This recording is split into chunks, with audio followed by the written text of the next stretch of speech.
YouTube, welcome back to the channel. I'm not too thrilled about making this video, but the E30 is officially down for the time being and I just can't use it at the moment. If you've ever owned a classic car or an old car before, you know that things can take a quick turn and snowball into problems from one day to the next, and that's exactly what happened to me.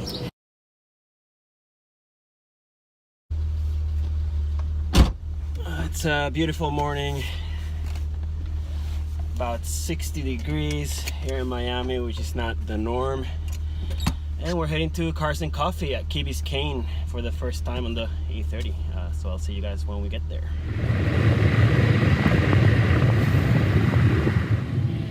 So here I am arriving at the Cars and Coffee event, and just as I was about to park, I started seeing all the white smoke coming from the hood.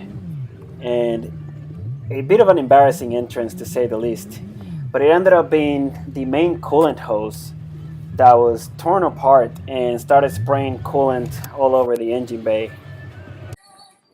I'm very lucky to find the hose here locally at the Advanced Auto Parts.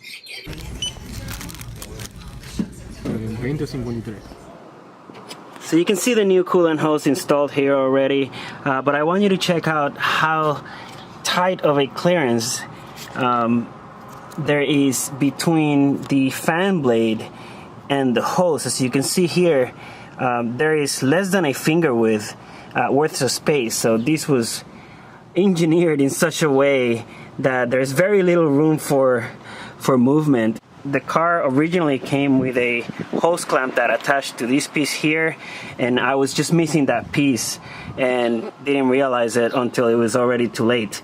Of course, this is all part of the engine, so as you shift gears and the engine moves around, the fan as well as the hose move together. However, if this is not tight attached here, there can be enough of a movement where all you have to do is maybe an eighth or a quarter of an inch forward, and it'll hit the blades. So here's the hose that broke, and you clearly see how the fan blade was just eating away.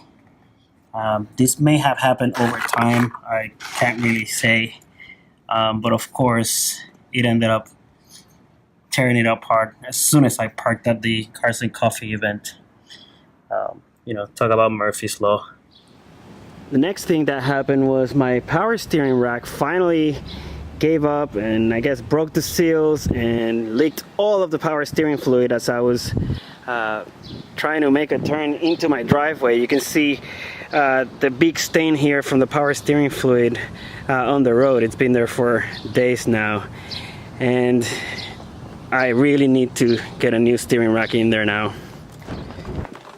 And then one day when I thought things couldn't get worse, I was driving home from the grocery store and my clutch pedal just went all the way to the floor. As you can see here, there is really no pressure whatsoever and the clutch just gave up. I actually had to drive back the whole way on second gear, and I was lucky enough to make it all the way through just neighborhoods and rolling through stop signs until I finally made it into my driveway. So I got underneath the car and sure enough saw a bunch of brake fluid around the transmission housing, and it looks like my slave cylinder is finally gone as well.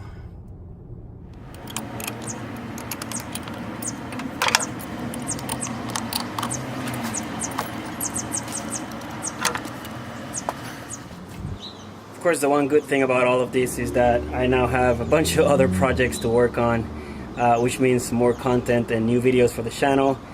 I have ordered a bunch of new parts already that I'm expecting will arrive in the next week or so. I have also taken a full week off of work just to work on the car and try and get everything done and get it back on the road.